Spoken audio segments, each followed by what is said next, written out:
Abraham est dans sa période de vieillesse. Il est d'ailleurs très vieux. Mais cela ne va pas l'empêcher de prendre une autre épouse après la mort de son épouse Sarah. Cette dernière s'appelle Ketura. Avec elle aussi, il aura des enfants.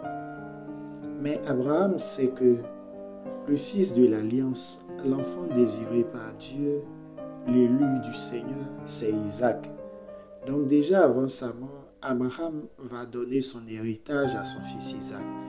C'est vrai qu'aux autres également, il va donner quelques biens, mais c'est Isaac sa priorité, au point où il va éloigner tous les autres d'Isaac, car c'est Isaac qui doit demeurer à Canaan. Les autres peuvent aller où ils veulent, mais c'est Isaac qui est l'enfant préféré, selon la volonté du Seigneur. Et quand vient le moment où Abraham meurt, Ismaël, l'aîné, se joint à Isaac l'élu pour ensevelir leur père, exactement au lieu où Sarah a été ensevelie, c'est-à-dire dans le champ qui a été acquis pour faire de cela un terrain funéraire.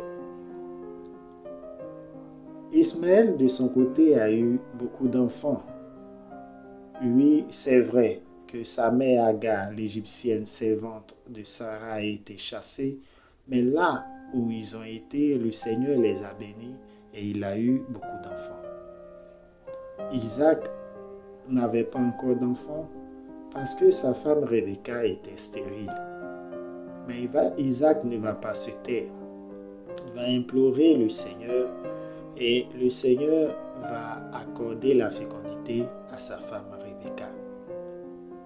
Étant enceinte, elle va constater qu'il y aura des gémissements, des agissements à l'intérieur de son ventre. Alors, poussée par l'obéissance au Seigneur, elle va aller consulter le Seigneur qui lui dira que dans ton ventre se trouvent 2 générations.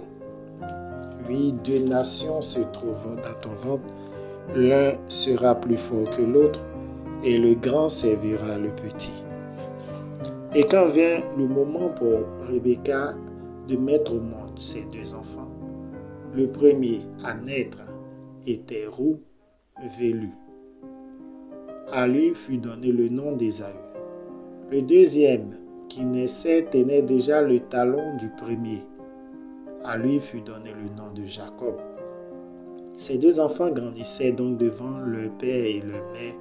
Seulement, comme Ésaü était chasseur, il était le préféré de son père Isaac, tandis que Jacob était le préféré de sa mère Rebecca. Les 2 enfants grandissaient, mais les 2 n'avaient pas les mêmes aptitudes. Jacob restait sous ses tentes et Ésaü, lui, était brave et travailleur. Voici alors qu'un jour vient, alors que Ésaü revient des champs tout fatigué, Jacob avait déjà préparé sa bouillie. Ésaü, ayant faim, va demander à Jacob de lui en donner. Mais Jacob, qui déjà depuis le sein de leur mère cherchait le droit d'aînesse, va imposer ou proposer une condition à son frère aîné. Si tu me vends ton droit d'aînesse, si tu y renonces, si tu jures qu'à partir de maintenant c'est moi l'aîné, je t'en donnerai. Ésaü prend conscience du fait que le droit d'aînesse ne servira à rien s'il n'est pas vivant.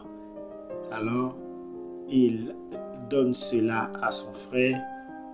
Il fait un serment que c'est son frère qui est l'aîné. Le Seigneur nous permet de savoir tous ces éléments afin de comprendre que les projets du Seigneur aboutissent toujours. Le plan du Seigneur s'accomplit toujours. Mais comment ce plan-là va s'accomplir? Comment les projets du Seigneur vont s'accomplir? C'est cela qui est la véritable question. Sinon, quand le Seigneur fait des révélations, le Seigneur ne s'assoit pas. Quand le Seigneur fait des révélations, c'est qu'en réalité, le Seigneur a déjà accompli. Le Seigneur n'oublie pas sa parole.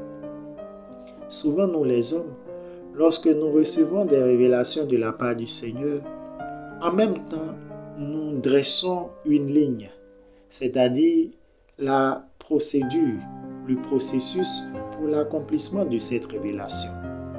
Non, c'est le Seigneur qui a parlé, c'est le Seigneur qui fera.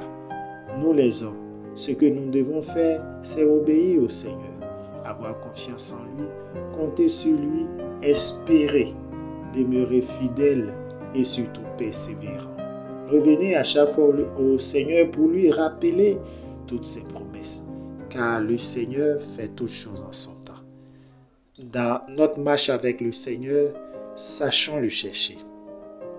Évitons de l'éprouver et marchons toujours selon les lois et les commandements du Seigneur pour qu'il nous bénisse au nom de Jésus. Et que le Seigneur nous garde, qu'il nous protège, que le Seigneur nous anime de bonne volonté au nom de Jésus.